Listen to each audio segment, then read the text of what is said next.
If you are a real estate professional and you want to start positioning yourself as a local authority, one of the best ways to do this is through short form vertical video content. Now, I know that this sounds like a mouthful. Maybe it sounds scary to you because you know that vertical video is unavoidable at this point and you've kind of been avoiding it for a while.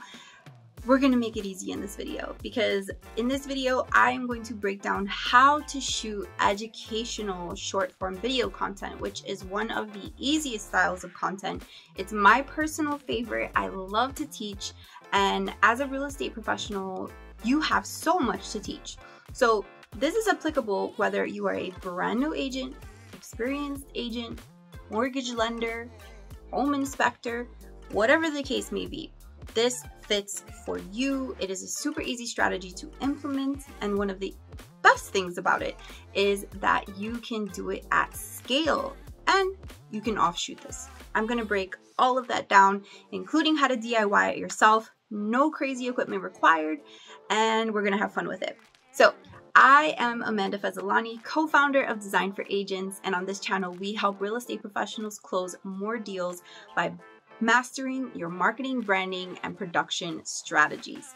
So let's dive in to why should you create educational reels, right? So we mentioned, positioning yourself as a local authority.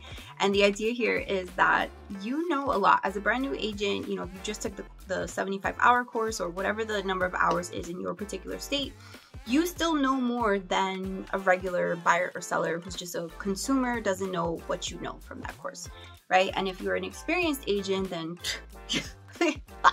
you've been through it and you know a whole lot and you have a lot of value to share, right? So keeping that in mind, there are hundreds of thousands of different topics that you can cover in these educational videos, and they're short and sweet, shareable, and they're really, really going to help you build brand, build recognition.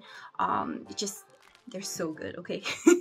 So here is an example of one video that I created. You can check it out in the link in the description below as well. It has thousands of views.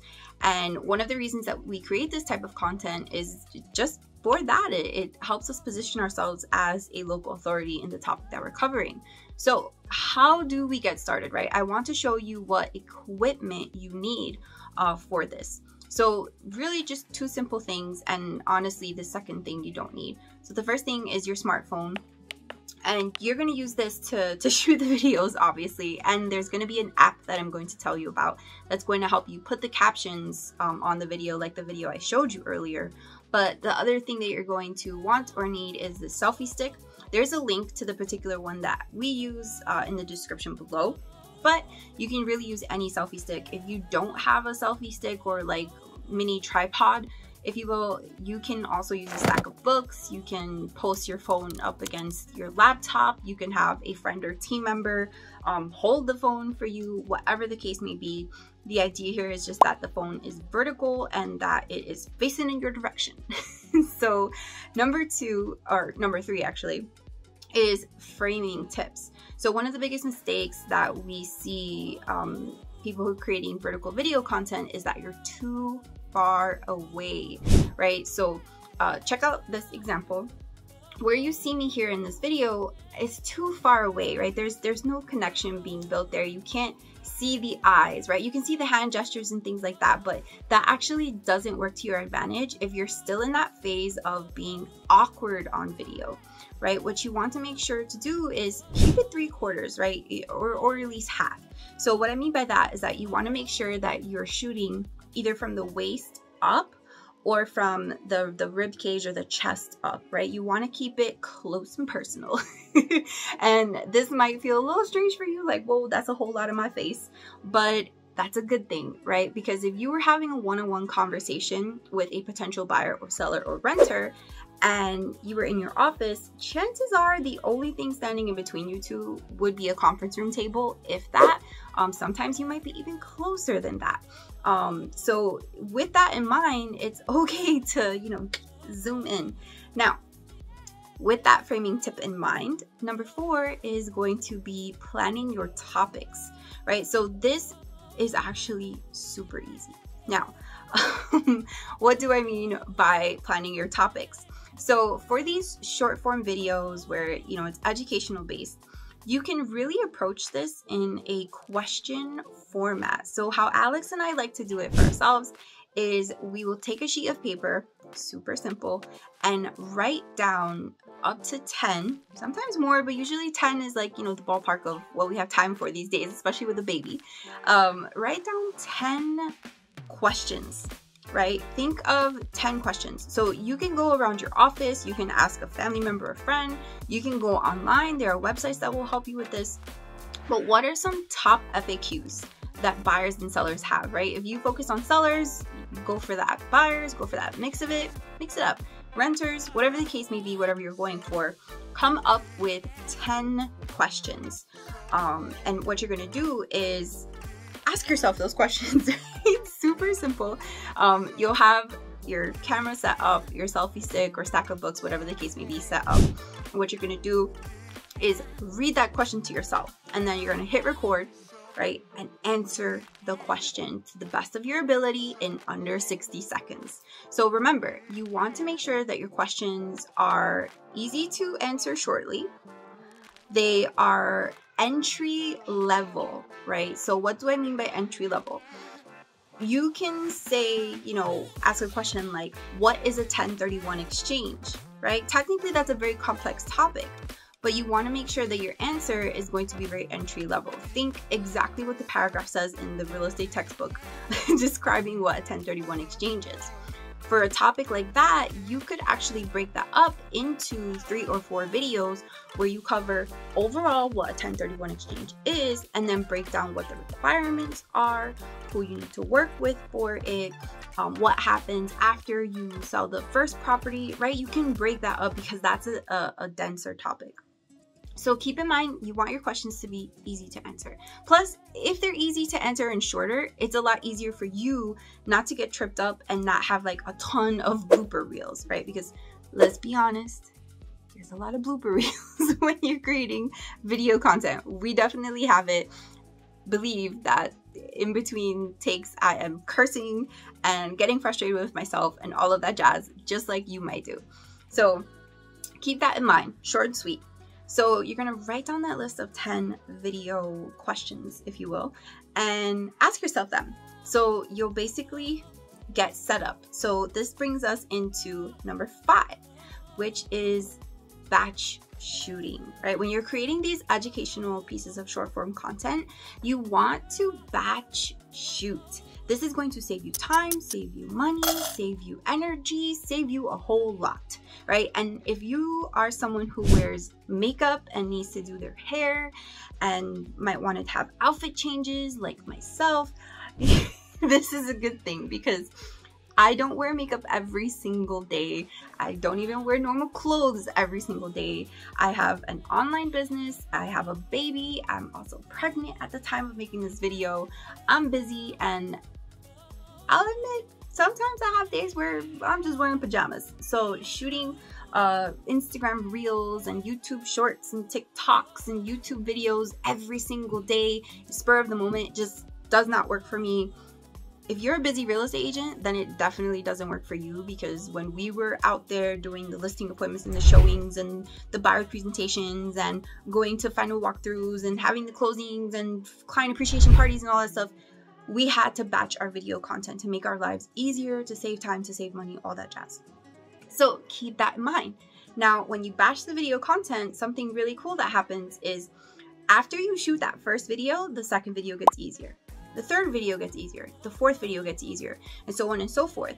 And as you do this more and more and more in your content strategy, what you're gonna find is that you become way more comfortable on camera, right? And you start to get a flow, you start to get the hang of things, you start to, like, your brain starts to understand, like, okay, it's video content day, we're doing this, like, we're in the right frame of mind, as opposed to trying to play catch up with your content strategy and shooting here and there as you go, right? Just make it easy on yourself. Now, number 6 is adding captions, right? So let's roll it back and actually like shoot this piece of content, right? So I'm actually going to pull this up now So this is me getting ready to shoot the piece of content. You see I got my selfie stick. You can see I'm in an office, right? It really doesn't matter where you shoot, just as long as, you know, you're happy with the background, happy with how you look for the most part, because some days I'm not, I'll be honest. And basically, you know, facing the camera, 3/4 shot or 50% shot from the waist up or the ribcage up, and looking directly at the camera. You can talk with your hands if that's your sort of thing. And you're good to go, right? Hit that record button, get to shooting.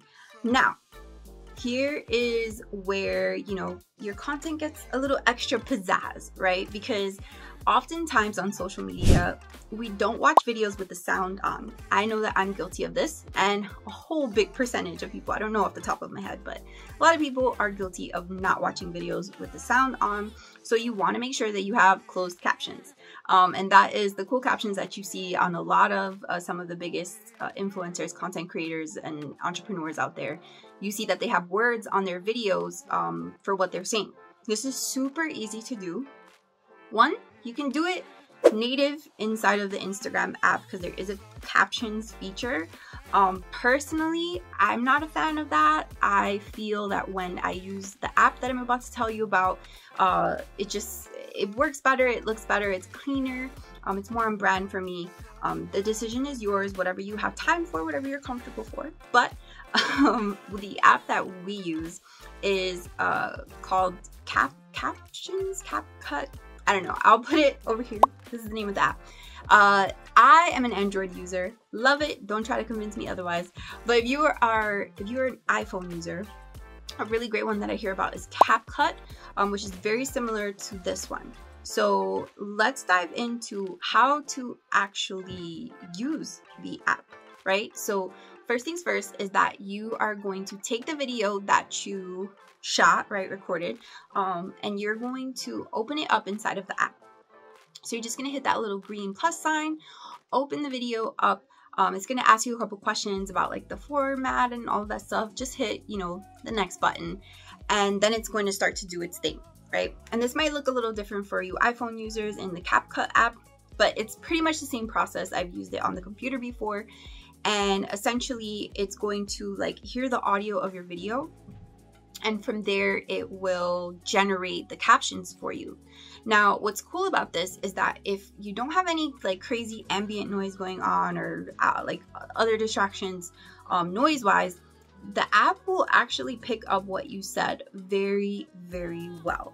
Now, for those of us who maybe you mumble a little or stutter a bit, or you said a lot of uhs and ums, or perhaps you have an accent, like English is your second language, fear not, because you can totally customize the captions. You can go in and, as you see, like I can click here, the little keypad icon, and it will let me change whatever I want to change. I can also tweak the sizing of the text. I can also tweak the color of the text, the position of the text, right? So there are a lot of different things that I can do to customize the captions of the video. Now, I don't ever get crazy and put like emojis and stuff like that all the time inside of the video. I know a lot of other people do that, but for me personally, just to make my life easier, no thank you. You know, maybe down the line, but I'm good with what we got right now. So that is essentially it, adding the captions. Now, where do we go from here? Right? Because you've shot at least 10 pieces of video content. You have the captions done for you. And pro tip, you don't have to do this yourself, right? You are busy. So you can offshoot this to your assistant or your virtual assistant or a fellow team member if you operate as a team and you're posting this content, like everybody's chiming in and all that stuff. Whoever's really good at tech, designate that person as like, hey, make these, put the captions on these videos, right? Or if you have a videographer, they can do it. So the choice is yours, but you know, you don't have to do it yourself. Now, once you have all of these queued up, all of the captions are done, right? It could take you maybe half hour to do it at most, to get each of them done, maybe a little longer if you have a lot of text editing to do. But remember, you batched this. So, you know, you don't have to be doing this periodically as the week goes by. You're going to take your content and you're going to schedule it, right? Now, you can use an app like the Plan app. I personally love it. The link is in the description below if you want to learn more about it. but you can use that to schedule your reels. You can also post them in real time if you just want to remind yourself of like, oh, Monday, Wednesday, Friday is when I'm going to post reels, or like the educational reels, or maybe only Mondays, or whatever the case may be for your particular content strategy. But you want to make sure that you schedule these, because that is going to be the surefire way that you're actually going to post them. And one thing that I want you to remember is, do not be overcritical of what these videos look like, what they sound like, or, you know, are the captions perfect, right? We're not shooting for perfection here, because perfection is just another word for procrastination, all right? What we want to do here is put as much content out as possible, bring as much value to our audience as possible, so that we can generate more business, help more people, build more relationships, and close more deals. That is the MO here. So with that in mind, let's sum this up in a nutshell. You are going to use your phone and a selfie stick or a stack of books. You are going to frame yourself correctly, right? Keep it close, keep it conversational. You are going to plan your topics in the form of questions that you can answer that are simple.